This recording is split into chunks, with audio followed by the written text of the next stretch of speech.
For a great cup of joe, there's one thing you should know. Your morning brew can also be playful. Buff Boy Brewing guys make the temperature rise, and you surely feel naughty when you swallow our coffee. If you want some real heat, give your mouth a fine treat. You will want some more, rest assured. Buff Boy Brewing, you can't get enough of. It's time for The Scribble, your weekly fix of celebrity chats, bizarre stories in the news, and basic random chatter with best-selling author and syndicated radio host Jeremy Bradley. Make sure your seat is in the upright and locked position and your barf bag is securely in place. Here's Jeremy Bradley. Thank you very much, Larson. Jeremy Bradley here. This is The Scribble. Thanks for tuning in at thescribbleshow.com and on SoundCloud and iTunes. You know what? It is July 1st. Happy Canada Day to all of our Canadian friends, and it's 4th of July on Monday. So depending on when you're listening to this, maybe you are enjoying the holiday, maybe you're hungover, maybe you're drunk right now as you're listening to this, and you just stumbled upon our podcast on iTunes. Nevertheless, thank you so much. Now, what's interesting this time of the year, you always see these different surveys. Back when I used to read the newspaper, I don't anymore, though I do write for it every week, so I highly recommend you still read newspapers. They'd always have these quizzes. Growing up in Canada, it was, how much do you know about Canada, right? What is the story behind the animal on the nickel? Or what is the history of the such and such? Where did maple syrup come from? Where did all these things? And I don't know if they do it in good fun, but to me it always just came across like I'm supposed to feel like a really crummy person because I don't know every single thing about the history of my country. Well, here's the deal. There are so many people that don't even know their current, the name of their mayor, the name of their councilman, the name of whoever in their own city. So I'm at least a step above those people because I'm a little bit more tuned in than that. I do follow the news to a point. But given what we see and hear on the news lately, I kind of do go into my own bubble. But I do know who to complain to in my city if there's something wrong. I do know that because I'm just a responsible adult. So to me, I'm a proud Canadian because I was born in the country. I have respect for the laws of the country and the free health care. That's always a big plus. The gun control, there's a whole bunch, and let's not even get into that, but Americans, gun control, and our healthcare system in Canada, a little bit different than yours, and, widely respected in many countries around the world. And so, to me, I'm a Canadian because I'm proud, I support the country, I say great things about it, I think that it's a fair country, I think that every country has things that need to be changed, obviously, but if I compare it to other countries, I'm not going to name any other countries right now, but I think we know one of the ones I'm talking about. People are a little bit better off, right? There's open-mindedness, there's friendliness, there's tolerance for different people, and don't get me wrong, there is racism in Canada as well. I'm not saying it's squeaky clean, but, it is a little bit different. And so to me, yeah, I'm Canadian, I'm proudly Canadian. I don't have Canadian flags all over my house, but at the same time, who's to say that so I went and paid for a flag, right? The bottom line is I pay my taxes in the country, I contribute to society, so there we go, that's good enough. I help the economy because I also have products that our company sells. We sell books, we sell a whole bunch of things, so I'm a good Canadian in that respect. So I don't know. Now then we flip over to our friends for Independence Day on July 4th, 4th of July, so many different names for it. And it's a country divided by all accounts, right? I tweeted the other day, is anybody expecting Trump to just all of a sudden say, just kidding? But it'll be interesting to see what happens. Now again, as an outsider who's not voting in the American election, and obviously, a leader of a country, any country, has an effect potentially on where you live, right? You could live in Timbuktu, or you can well, that's not a country, but you can live in, you can live in England, you can live in somewhere in Africa, you can live somewhere in Asia. Who the president of the United States is could mean something to you, just as the Prime Minister of Canada would mean something to people in Australia, potentially. Who knows, right? Depending on what happens in the world. So it'll be interesting, onlookers are very interested to see, does Trump have a chance. I'm not here to talk about politics because, I really don't care in other countries' politics. But it's entertaining nonetheless, and I think that people are just sort of interested to see what's going to happen next. How, the interesting thing about a campaign for the presidency is that it runs so long. In Canada, during the last Prime Minister run, it was, I think, an 80-day campaign. And even then, everybody was saying that, holy crap, this is one of the longest ones in history. Try a year and a half, 2 years, 3 years that the American one has been going on. It's just never ending. And so just when you think Trump hasn't said anything more crazy, boom, he's got something else. And, so it is a sideshow. It's a circus. It's very interesting to see how it's all playing out. And again, just from an entertainment point of view, it is fascinating to watch. But yeah, I certainly, I guess I feel for the people who are going to be under his rule if he does get elected. And again, it would have implications or impacts on other countries. So we'll see what happens if President Trump, in fact, does take office. One of the great things about Canada is that many people are frugal. And that's just a classier way of saying cheap, right? I did write a book called The Official Guide to Being a Winnipeg Cheapskate. It is a bestseller in Winnipeg, my hometown.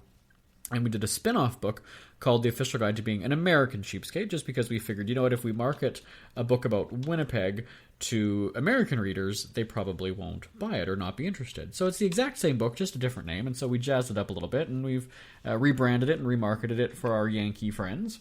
And so coming up later in this show on the podcast today, I'm going to be giving you some more of my cheapskate tips. Now, we have not done that on the Scribble in probably, maybe about, maybe half a year, maybe 6 months already, I'm thinking. We've had so many celebrity guests and just different things to talk about that we haven't gone into tips from the books. And so basically, this podcast is free to listen to. I'm actually going to be giving you tips from the book. So that is how cheap I'm not.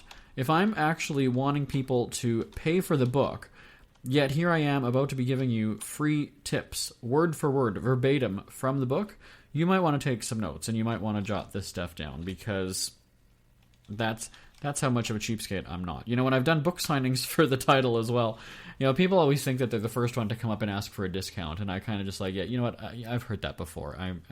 Nice try. It's an old joke already. And so when I have done them, I've actually said, if you buy 5 of them, I will talk to the people at the counter and I will work on a discount for you.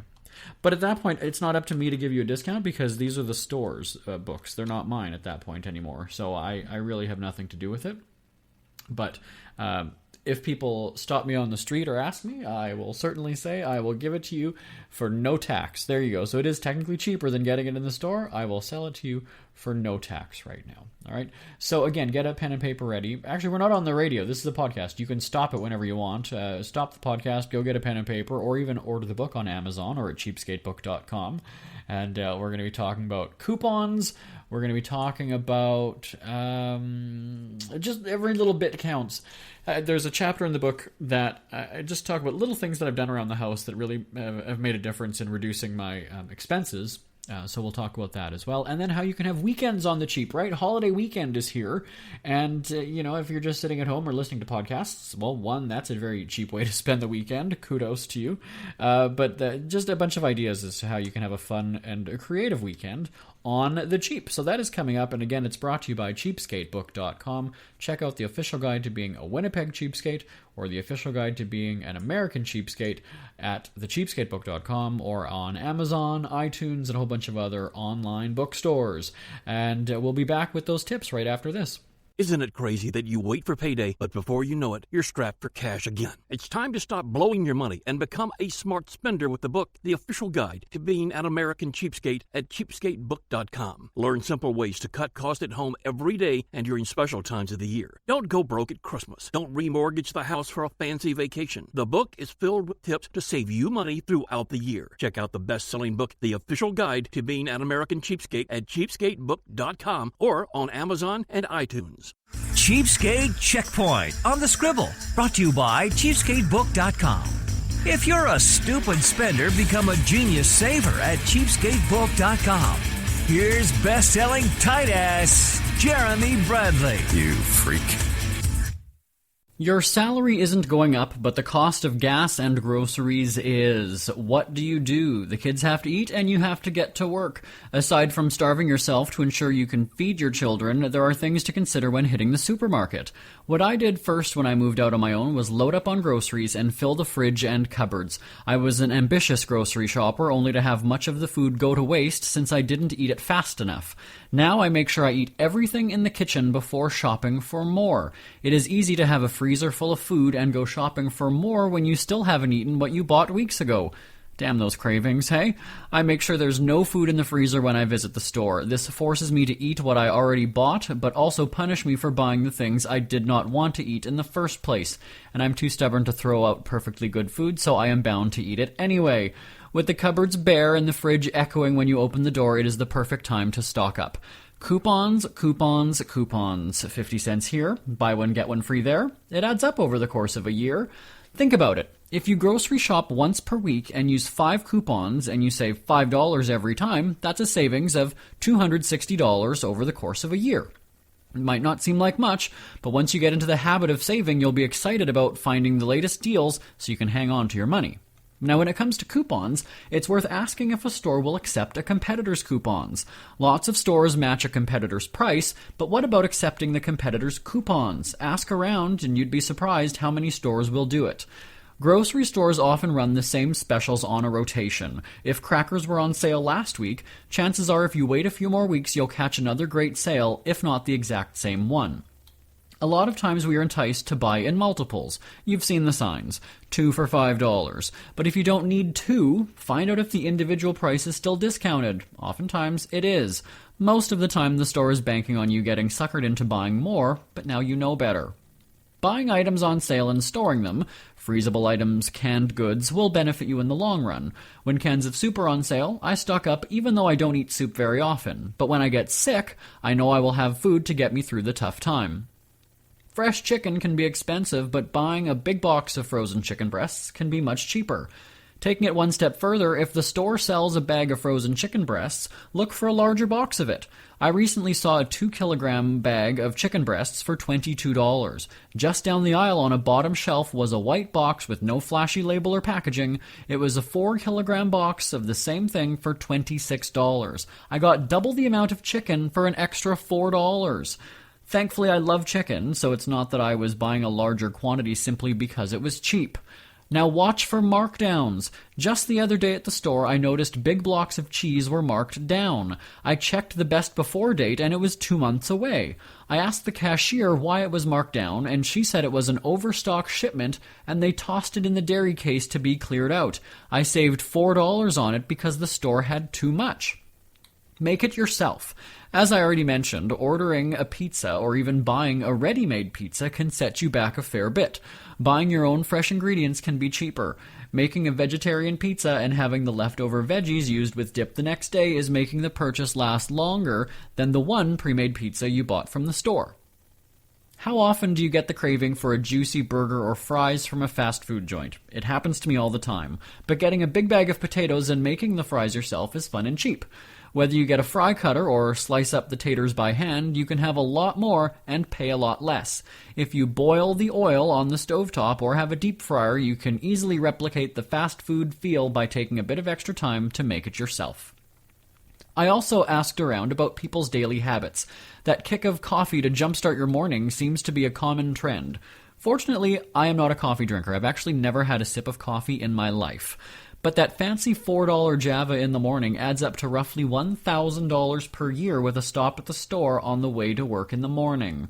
With most grocery stores selling actual coffee to grind yourself, that can be a cheaper alternative to get your fix. I will admit, however, that I'm addicted to fruit smoothies. Fortunately for me, juice bars are popping up everywhere. I justified spending $5 or $6 a drink on these things, but quickly realized I knew nothing about what they were actually making me. I knew they said the fruits were in it, but rarely did I see them putting anything other than scoops of frozen stuff into the blender. The grocery store's freezer section is a haven of frozen fruits and veggies just waiting to be blended into a homemade creation. I bought a $10 blender that has 2 travel mugs with lids and a 6-pound bag of mixed fruit.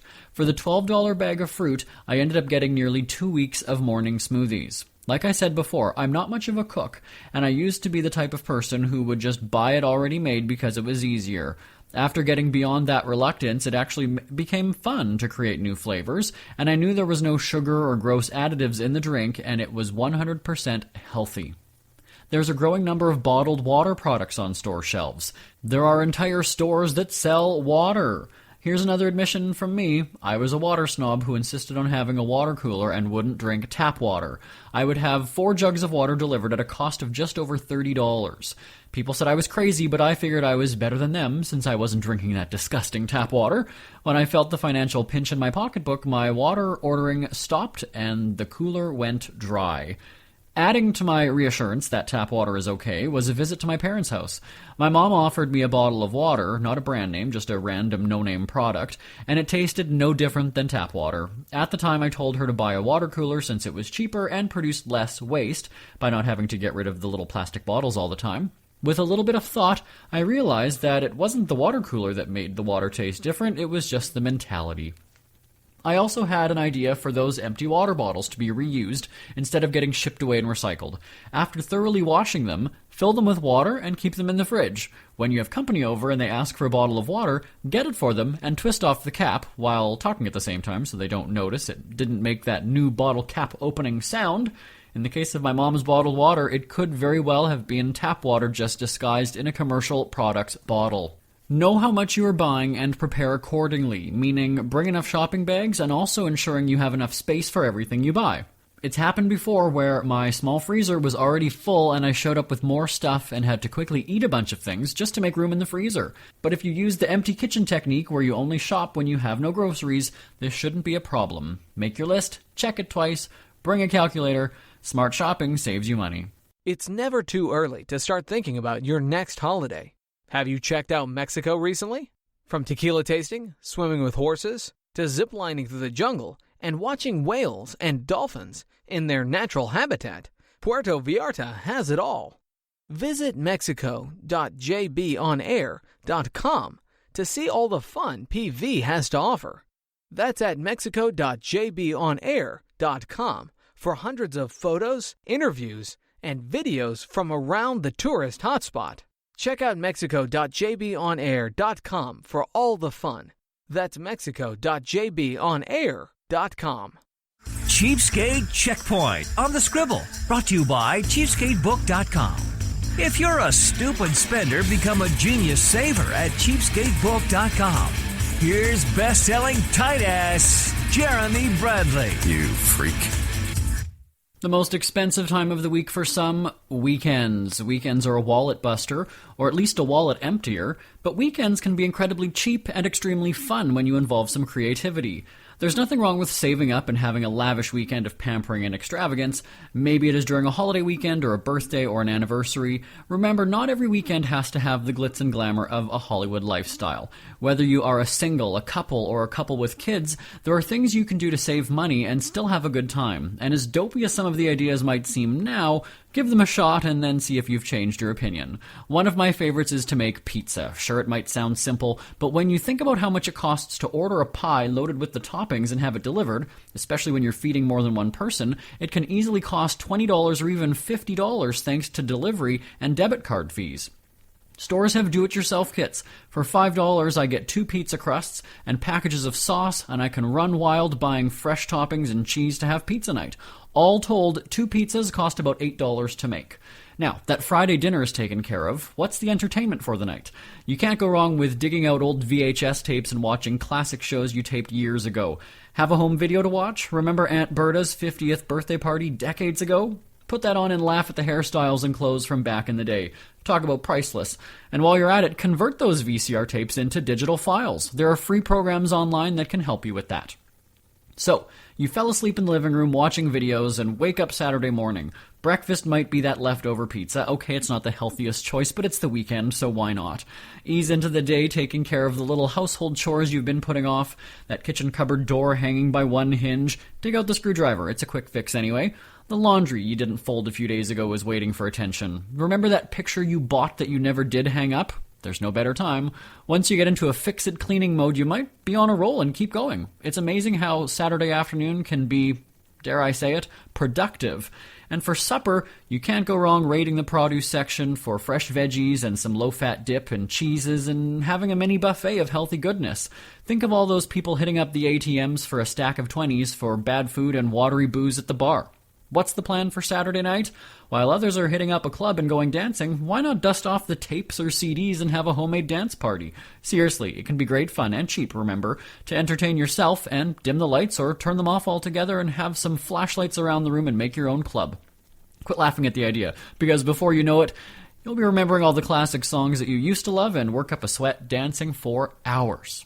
Oh, Sunday, a day to sleep away the morning and do nothing. Map out a food plan for the week and pick some outfits for work or school and prepare for the days ahead.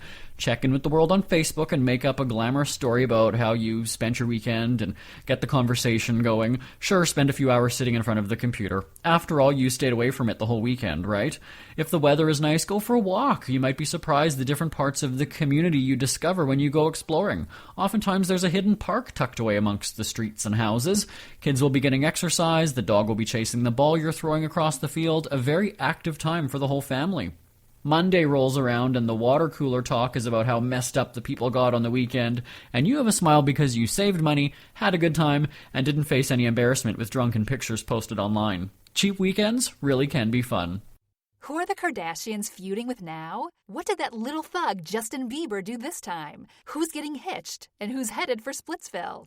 Hear the latest celebrity news and gossip every day on Entertainment Wrap-Up. The good, the bad, the ugly, but mostly the ridiculously hilarious. It's all recapped in this daily segment at entertainmentwrapup.com. Have a laugh at the expense of the rich and famous when they take themselves way too seriously. It's 3 minutes of time-wasting fun at entertainmentwrapup.com. Check out Entertainment Wrap-Up at entertainmentwrapup.com. Brought to you by Speak Free Books. Cheapskate Checkpoint on the Scribble. Brought to you by cheapskatebook.com. If you're a stupid spender, become a genius saver at cheapskatebook.com. Here's best-selling tight-ass Jeremy Bradley. You freak.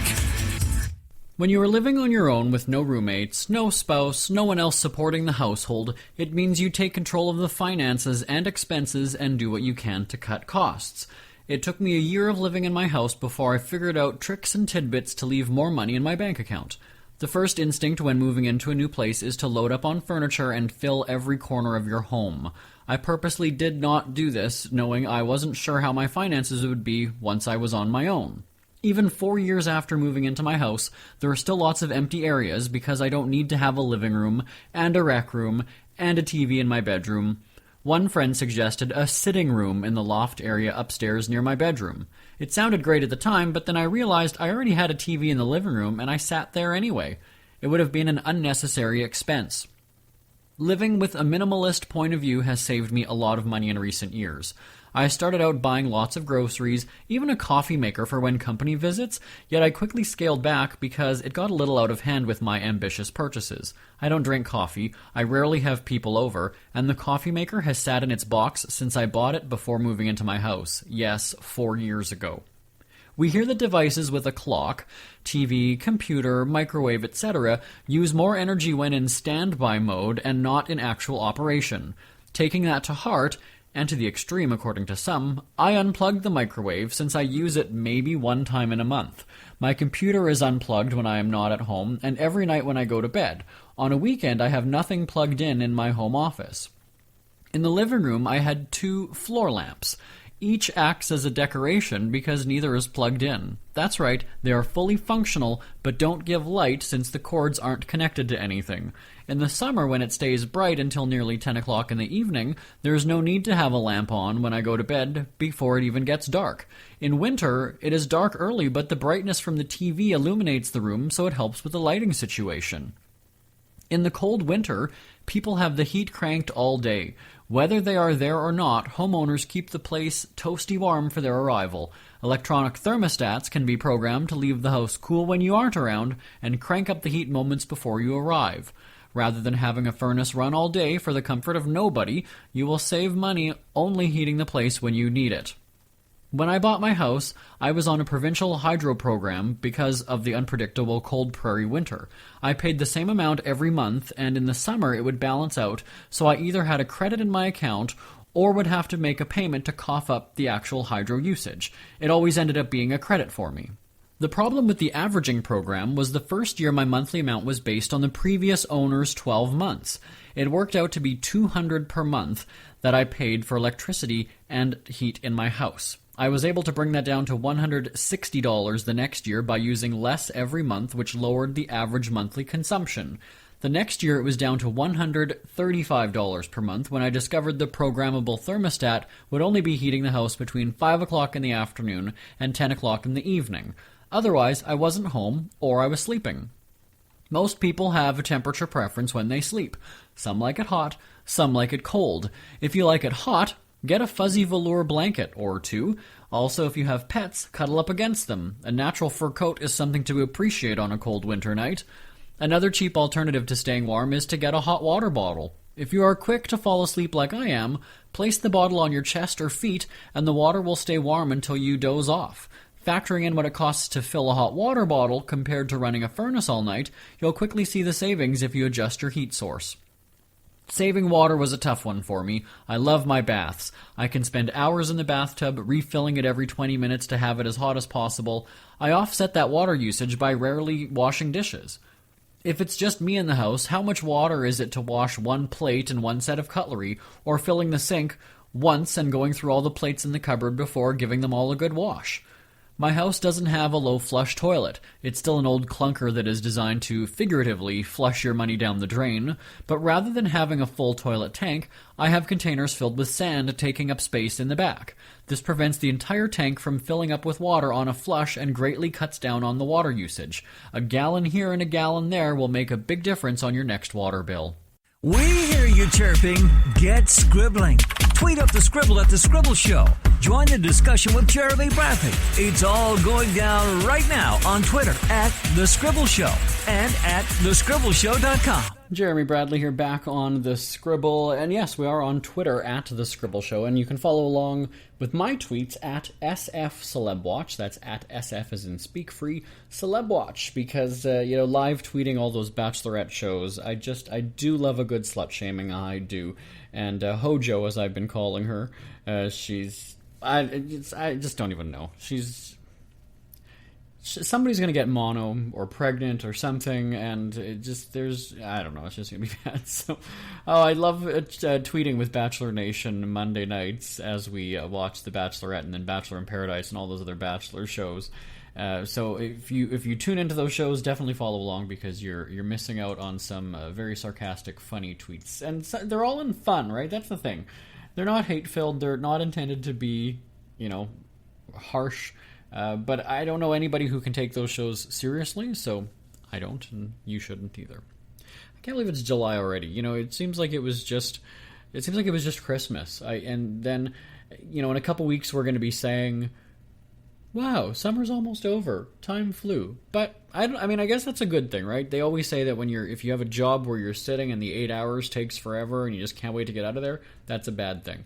When you're at work and time flies, that's a great thing. So for me, you multiply that now, or you take it into the bigger scope, and if the weeks are flying by, again, that's a good thing. Now, people depend on perhaps the weather for their vibe about that, right? Because you want summer to last as long as possible, so you don't want time to fly in the summer.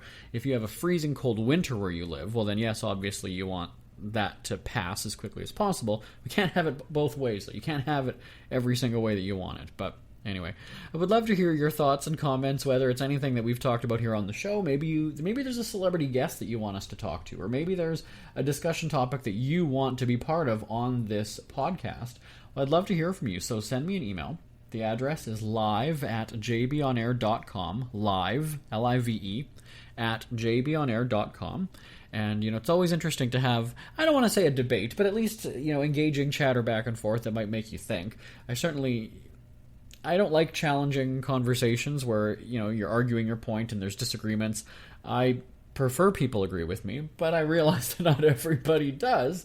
but that's also how we learn from each other, right? When we have, certainly we're not going to get into any of those gun control and terrorism debates, because it's just, I think that you can debate that and argue that forever, and you're never going to see the other person's side if you're firmly set in your belief on one way or the other. So anyway, we've got to get rolling. Again, well, happy July, happy Canada Day, happy 4th of July, or happy Independence Day, whatever you call it.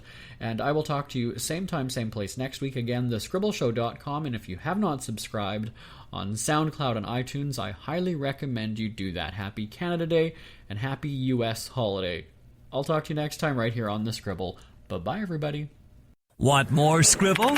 Check out thescribbleshow.com for past shows, celebrity interviews, cheapskate tips, and more. That's at thescribbleshow.com and on Twitter at The Scribble Show. The Scribble is a speak-free media presentation. If you want some real heat,